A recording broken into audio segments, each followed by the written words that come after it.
So like we said at the start of the video, it's had a full suspension overhaul as per the Atlas Grey car with all the suspension arms. But we put on the Ohlin Road Track setup on this car, as opposed to the KWV3 that went on the other car. So we're going to do a little comparison with that in a minute on the road. What I will say with these cars, your 996s, check your brake pipes. You saw we did every single brake pipe on the other car. On this car, we did the front crossover one, which we spoke about on the other one, that runs across the front subframe. So the front subframe has to come down and be dropped out to get access to that. We did all 4 little metal caliper pipes off the calipers. And we did, we did some cleaning and protecting with some other pipes. So the one that goes over the gearbox, we've cleaned and protected because there was some surface corrosion. That one you have to remove the gearbox to do, which of course we did on the other car when we did the gearbox out for the IMS. Unfortunately, this car in the last year had the IMS done. There's an invoice in the paperwork, which I've got here for that.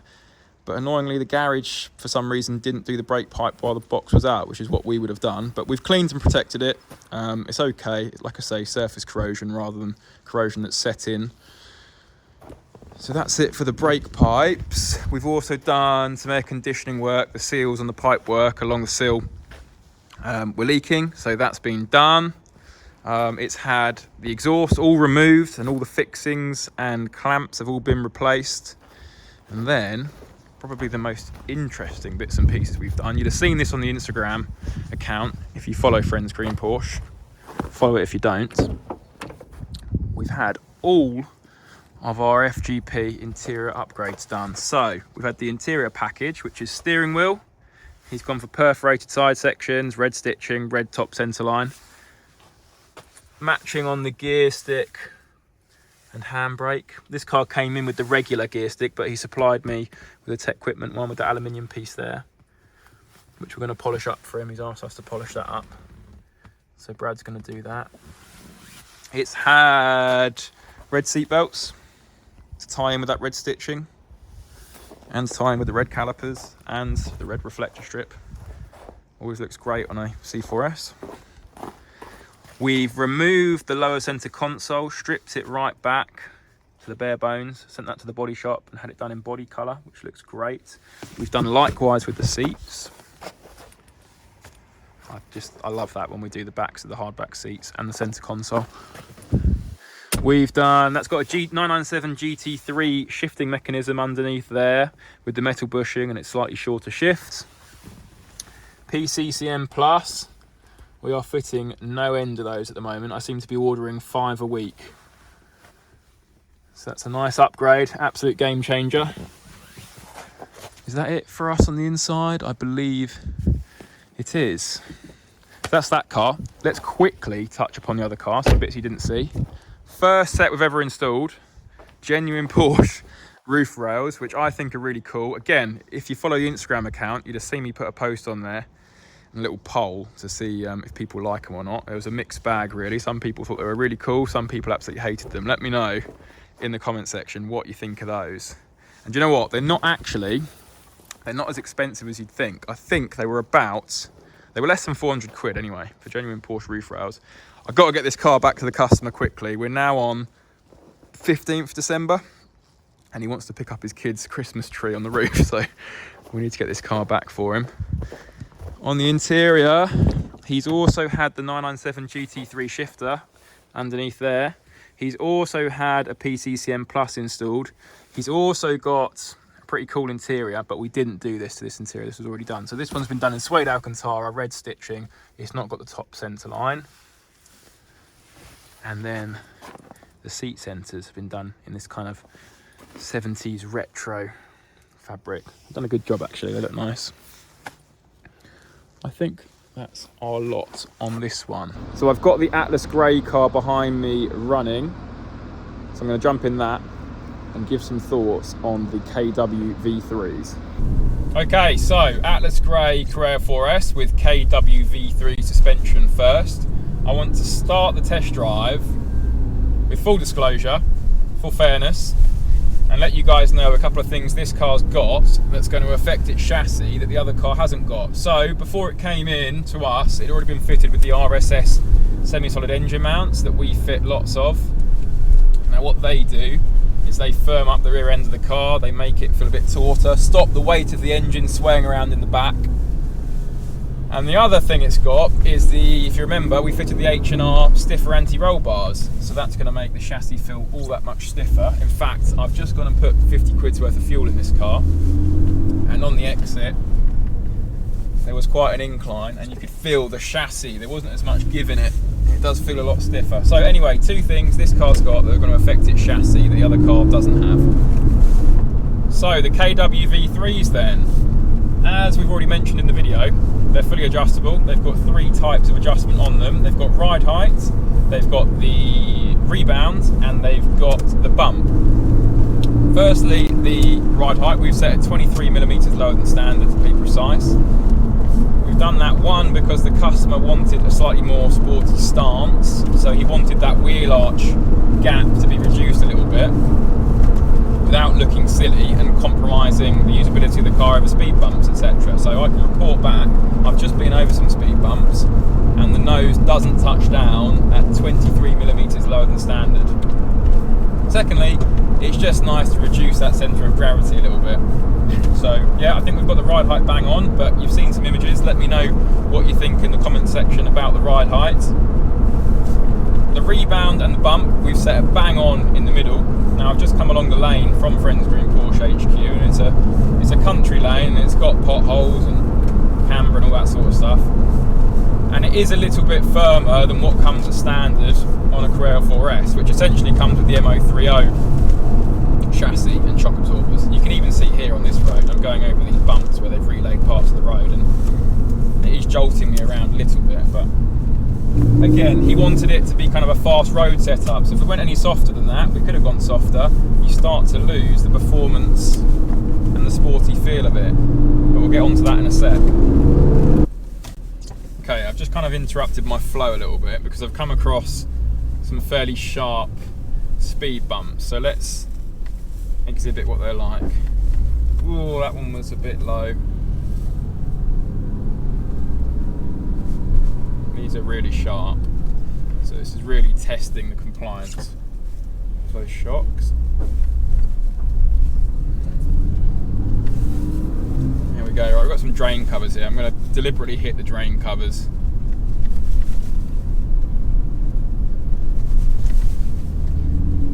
One more.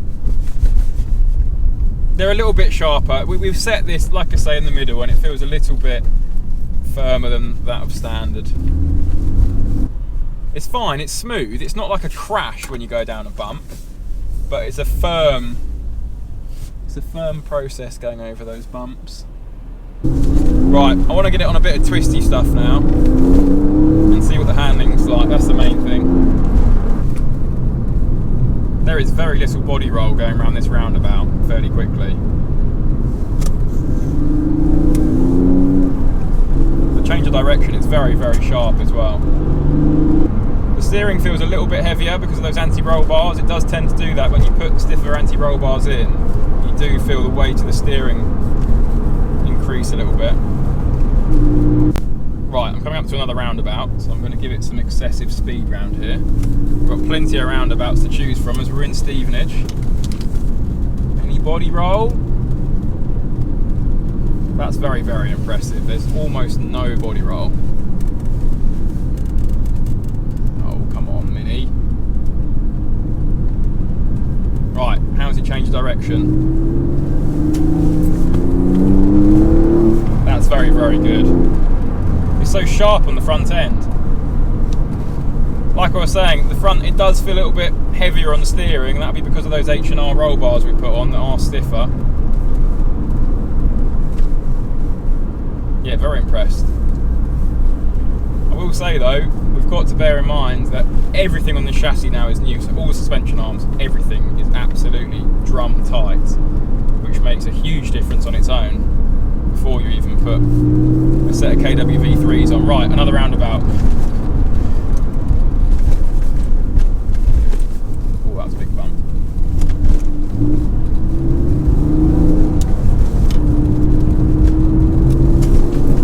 Oh, it's so sharp on the nose, the change of directions. Brilliant. Okay, roundabout number 27.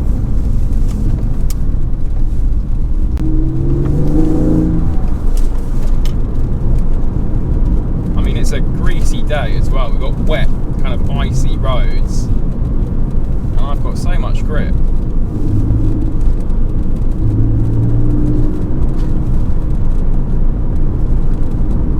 These are bloody brilliant. Right, change of direction.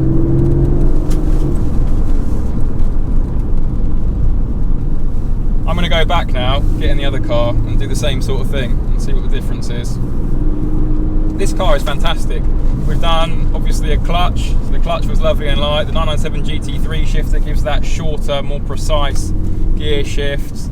The engine mounts we were talking about that were already in there, they're making a nice improvement at the rear with the engine, the weight of the engine not moving around. It was also fitted prior to us getting the car in with the Miltech Super Cup exhaust that we always fit, and they make a great sound, as you can hear. And we put front brakes on it as well, didn't we? So our EBC performance brakes. We've used red stuff pads, which we find are a nice blend of kind of fast road, but not compromised with having to warm them up or squealing in the summer when they get hot. Yeah, they're very good as well. This is a fantastic car. He spent a lot of money on this car though, so you'd kind of expect it, wouldn't you? Anyway, I'm waffling on. Let's go back. Let's jump in the Seal Grey car and see if there's any noticeable difference. Back out on the road, this time in the Seal Grey car with the Ohlin Road Track coilover setup. Now with these coilovers, we've got adjustability, but we don't have as much adjustability as we do with the KWV3s. So we've got adjustment for the ride height and we've got adjustment for the firmness, but we don't have separate adjustment within the firmness for the rebound and the bump, which is what we have with the KWV3s. So the Ohlin are more like a traditional shock absorber in that regard. You usually get adjustability for firmness, generally speaking, and not for rebound and bump separately like you do with those KWV3s. And also to note, with the ride height adjustability on these Ohlins, you can't actually lower the car that much. So how you've seen this car, this is pretty much rock bottom with the ride height that you can get out of them. So if you're buying a coilover, and one of the main reasons for doing so is you want to lower it quite a lot and change the look and the stance of the car, the Ohlins won't be the ones for you. Because like I say, this is rock bottom. We've got 20mm lower out of this from standard. So we haven't been able to go quite as low as the other car. Right, let's go around some bends and see how it feels in comparison to the other car. So I've been driving around for about 10 minutes now, and I have driven the car previous to taking this footage, and the first thing to note is the steering does feel lighter than the other car, but that will be due to those stiffer anti-roll bars we fitted to the other car, and not because of the difference in the coilovers. But the second thing to note is these are unbelievably compliant over bumps. I can't believe how it just cushions out bumps in the road. So we're in a country lane now, and you won't see me jolting around like I was in the other car. As smooth as you like. So we've set this again in the middle, and it's just cushioning out these bumps like they're not there.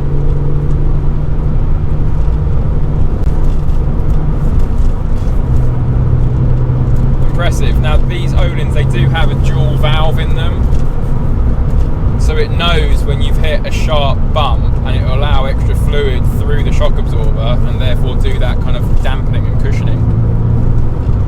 Very clever. They're doing their job very well. So we're getting dark now, so I need to get on with this, but I'm going to hit some corners and see what the body roll and ton of directions like, see how sharp the car is compared to the other one. So here we go. Country lane, similar sort of road.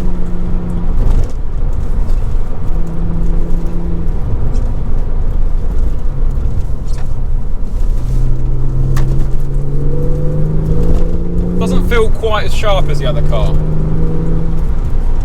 but it is very good over these bumps. Still feels sharp. It's still sharper than the standard car. Let's try through this kind of sweeping bend here for body roll.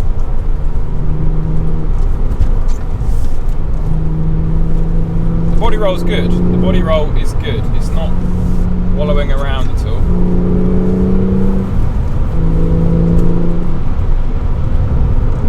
I've got a couple more quick corners here. A bit of a bump through this one.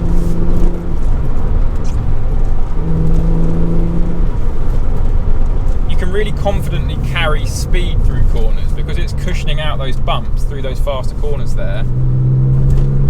It doesn't feel on edge at all.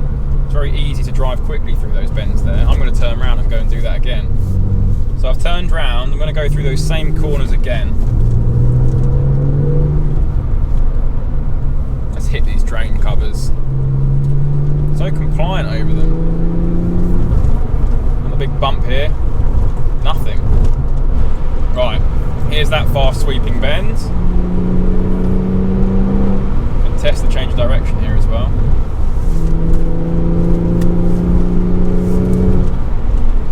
Feel so confident in this car with these shock absorbers. It just irons out bumps like they're not there, even at speed going through bends, which makes it very good for a bumpy road like this. Right, here's quite a tight bend, so try that body roll. I've definitely got a bit more body roll than the other car. You can feel it just leaning ever so slightly, but not as much as it would do from standard. So it's better over bumps than standard suspension, and it's got better body roll.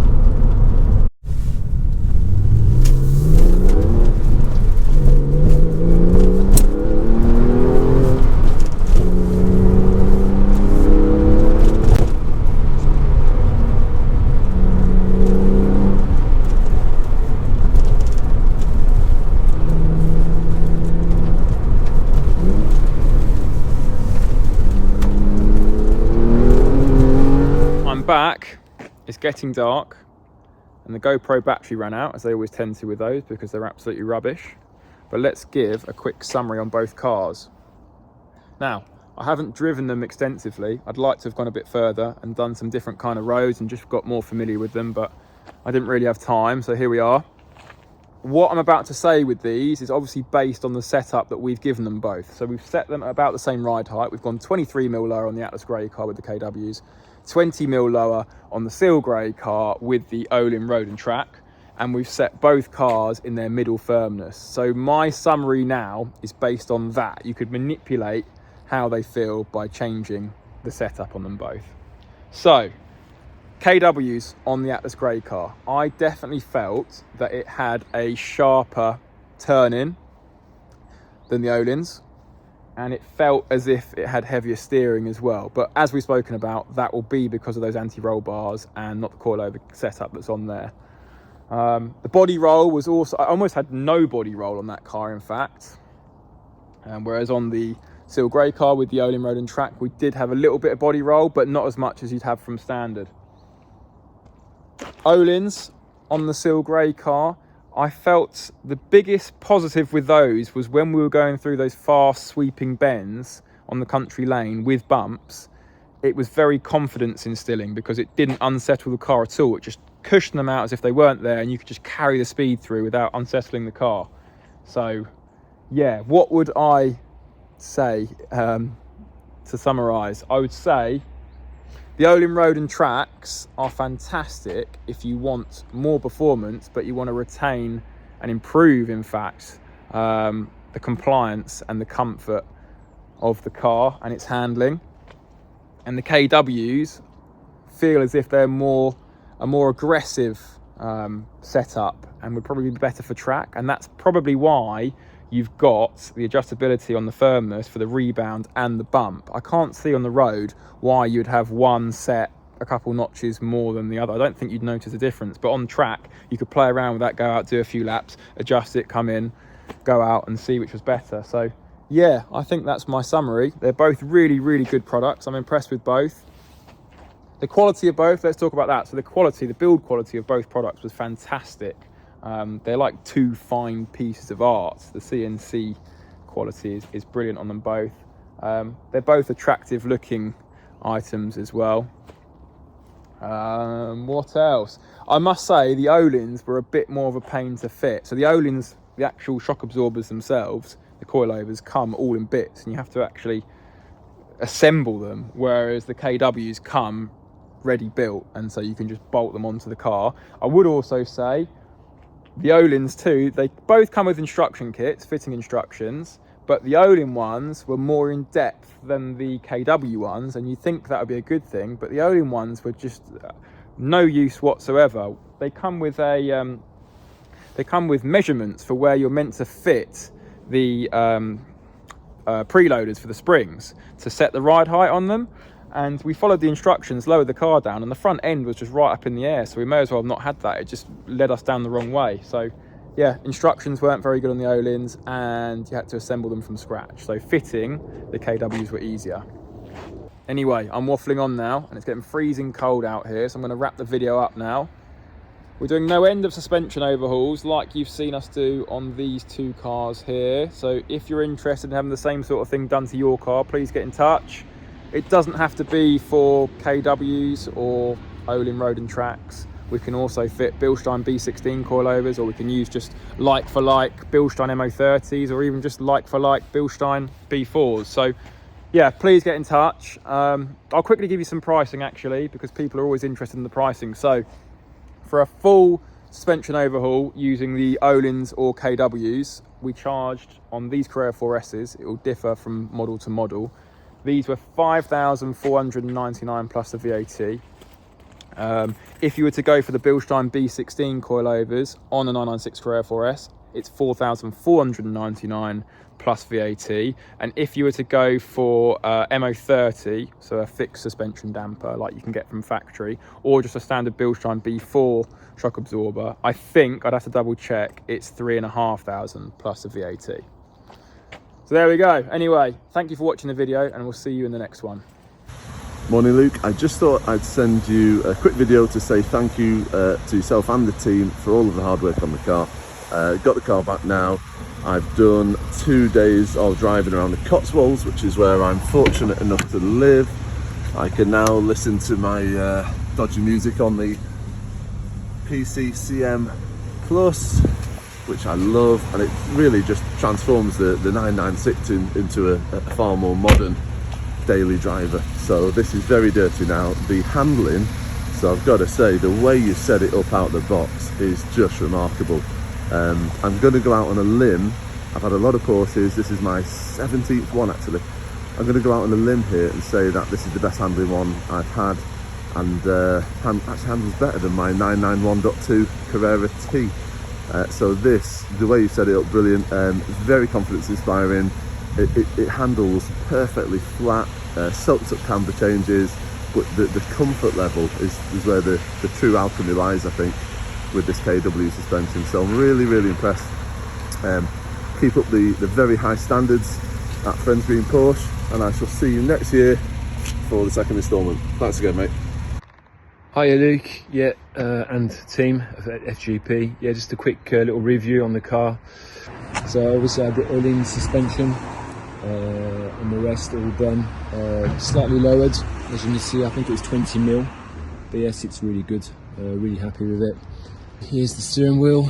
I went for the perforated leather, and then the 12 o'clock stitching in red. Plus all the interior stitching here, like in red as well, which is pretty cool. It's slightly thickened. I'm not quite sure how much by, but yeah, it's pretty good. I really like it. To follow our gear gauge are done. Also, same stitching in red, handbrake, and obviously the centre console, the same colour of the car. Then the back seats, same again. Yeah, really like it. Really chuffed about it. Seat belts in red at the back as well. And the big upgrade was the PCCM. Yeah, it's I love it. It's really good. It makes a massive difference. Definitely worth doing. Yeah, like all in all, yeah, really happy about it. About everything, to be honest. The car, in terms of like suspension like that, I can't not much to say. It's a complete game changer. Bearing in mind this is a car which is like 19 years old. And yeah, literally, it feels like new. Can't doubt it. It's really good. But yeah, I'm not that great at obviously doing videos like Luke. I'm more yeah, but yeah, just to say that I'm really happy with the car, and look forward to doing a few more little bits on it as well in the future. But up until now, yeah, been a great experience with them, and I really recommend them. Tell me what's wrong and why you never said you felt that way. I guess you're trying to stay strong and fake a smile until I look away. But I've known you too long, it hurts to watch your blue eyes fade to grey as you fade